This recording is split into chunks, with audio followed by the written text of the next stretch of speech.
Pull up a chair, order something double shot, and let's talk about the most overachieving, high-stress, and frankly, illogical piece of real estate on the planet. I want you to imagine it's early 1998.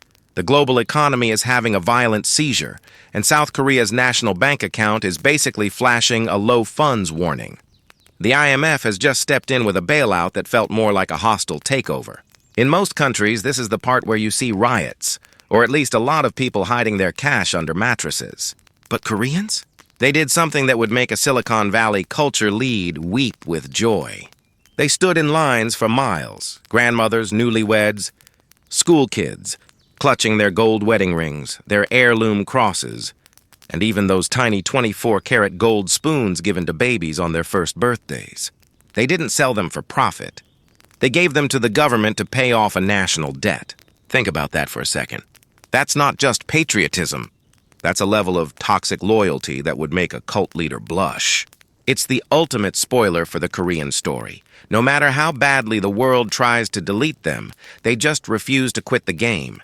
This is a land that has spent 2,000 years as a shrimp among whales. And somehow, the shrimp ended up owning the whale's favorite tech company and producing its favorite pop songs. It's a survival story wrapped in a thriller, disguised as a tragedy, and currently operating as a high-speed tech startup with a very dark internal memo. To understand why they are like this, you have to look at their geographical Tinder profile. It's a disaster.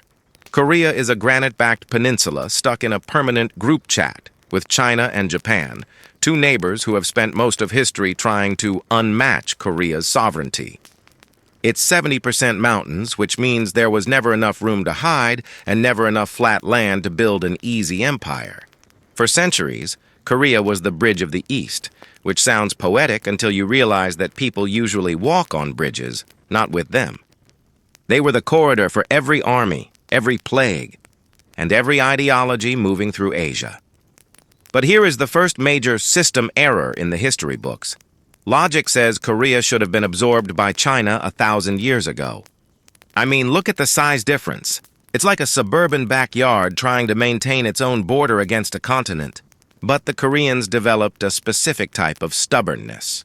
Let's call it strategic defiance, where they would adopt everything Chinese, from the writing to the bureaucracy, just to prove they could do it better, while simultaneously sharpening their spears to make sure the big brother stayed on his side of the river. They weren't just a neighbor. They were the annoying genius kid next door that you couldn't quite evict. Let's rewind the clock to the original startup phase, the Three Kingdoms era.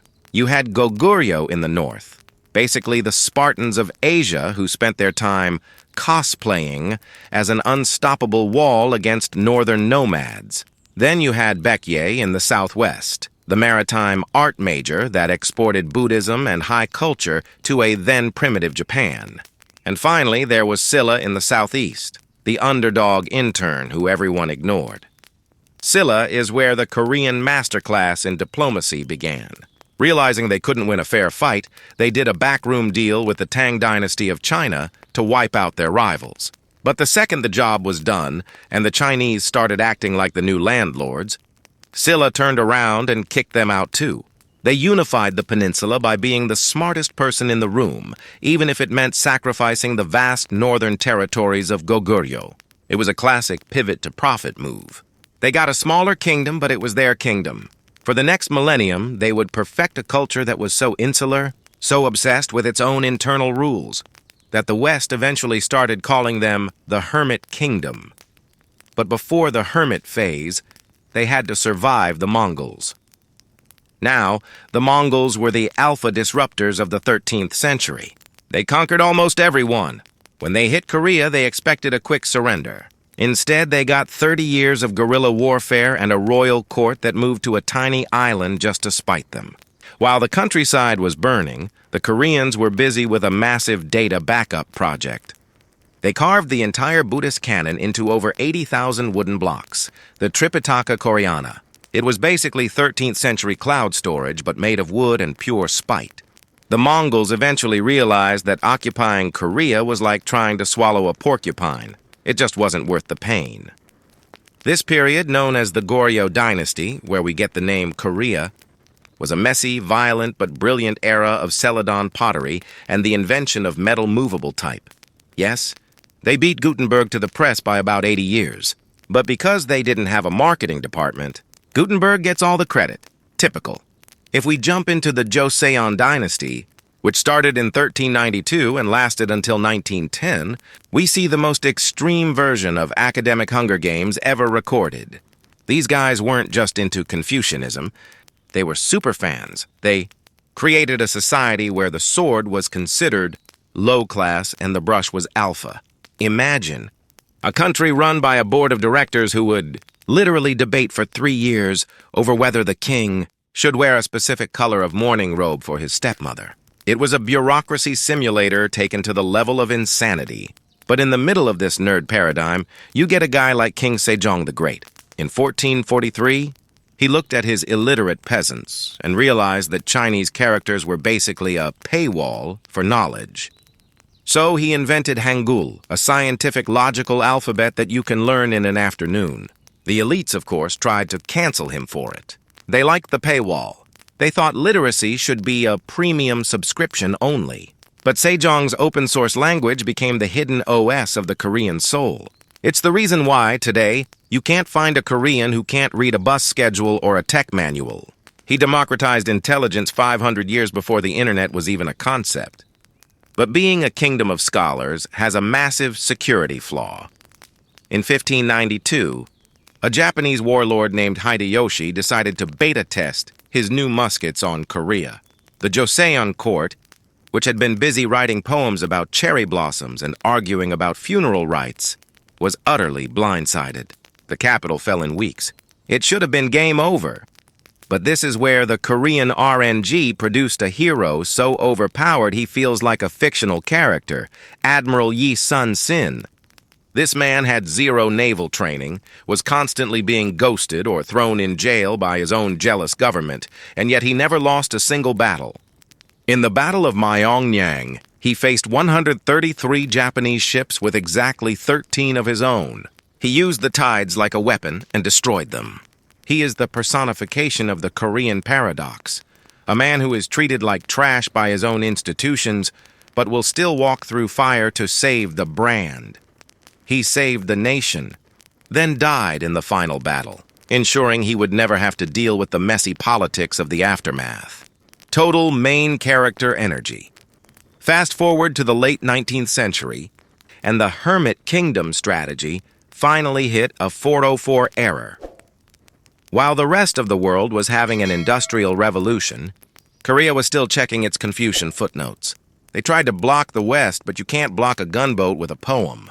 In 1910, Japan didn't just invade. They performed a hostile takeover. They tried to delete the Korean identity entirely. They banned the language, changed people's names, and looted the history. It was a 35-year system format. But here's the thing about trying to delete a Korean. It just makes them cache their identity even harder. The resistance wasn't just about guns. It was about cultural guerrilla warfare. They kept the language alive in secret, waiting for the whales to take each other out. And in 1945, it happened. The Japanese Empire collapsed and Korea was free. But wait, the story gets darker. And by darker, I mean geopolitical Photoshop levels of stupid. 2 American colonels, sitting in an office with a copy of National Geographic and a ruler, decided to divide the country at the 38th parallel to keep the Soviets happy. They didn't consult a single Korean. They just drew a line through a 2,000-year-old nation like they were splitting a pizza. That temporary line became the DMZ, the most dangerous glitch in the map. In 1950, the North, backed by Stalin, decided to merge the divisions by force. The Korean War was a 3-year delete-all button. It killed millions, turned every city into a pile of gray ash, and ended exactly where it started. By 1953, South Korea wasn't even a developing nation. It was a graveyard with a flag. General MacArthur said it would take 100 years for the country to rebuild. He clearly didn't understand crunch culture. The next 30 years were a work-from-home nightmare on a national scale. Under a series of military dictators, South Korea entered a growth-at-all-costs sprint. They didn't have oil, gold, or land, All they had was human capital and a metric ton of collective trauma. They built steel mills with no money, shipyards with no experience, and car companies that started by reverse engineering Fords. This was the era of the chaebol, family-run conglomerates like Samsung and Hyundai that became the boss levels of the Korean economy. They weren't just companies, they were national missions. The government basically told them, succeed or the whole country dies. It was a high-stakes Squid Game before the show ever existed. They ran toward the future because the past was a nightmare they couldn't afford to revisit. Mothers worked in textile factories for 16 hours a day so their sons could go to school. This wasn't economic growth. It was a national mobilization. This is why, when you walk through Seoul today, everything feels like it's set to 2.0x speed. They are still running. They are terrified that if they stop for 1 second, the 1950s will catch up to them. But here is where the skeptical historian in me has to point out the glitch in the matrix. South Korea won the game. They moved from bankruptcy to G20 in a single generation. They conquered the world's screens with Parasite and Squid Game, and they conquered the world's ears with BTS. But look closer at those exports. What are they about? They're about debt, extreme social inequality, and the soul-crushing pressure to be number one. The same hyper-competitiveness that saved them from the 1998 IMF crisis is now the thing that's eating them from the inside. We are currently watching a demographic slow-motion crash. They have the lowest birth rate in the world. It turns out that when you treat your country like a high-stakes startup for 70 years, the employees eventually stop wanting to bring kids into the office. It's the ultimate Nichli tragic paradox. They finally made a country that no one can take away from them, only to realize they might be ghosting their own future. So here we are, a nation that cosplayed as a hermit, survived as a bridge, and rebranded as a tech titan. They've spent 2,000 years fighting off the whales, only to become the most successful, stressed-out shrimp in history. They have more high-speed internet than they have babies. They have more plastic surgery clinics than they have historical monuments. They are living in a cyberpunk reality that the rest of us are only beginning to imagine. They've traded their Han, that deep historical resentment, for Hung, a kind of manic, desperate joy. But you can still see the scars. You see it in the high schoolers studying until 2 a.m. in Hagwons, and you see it in the elderly who lived through the war and still can't believe they can buy meat whenever they want. Was all that gold sacrifice in 1998 worth it? Of course it was. They're still here, aren't they? But as I watch the neon lights of Seoul reflect off the windows of empty kindergartens, I have to wonder, what happens to a people who have mastered the art of not dying, but have forgotten how to just be? Is Korea the beta test for the future of the human race? Or is it just the most beautiful high-definition exit strategy ever filmed?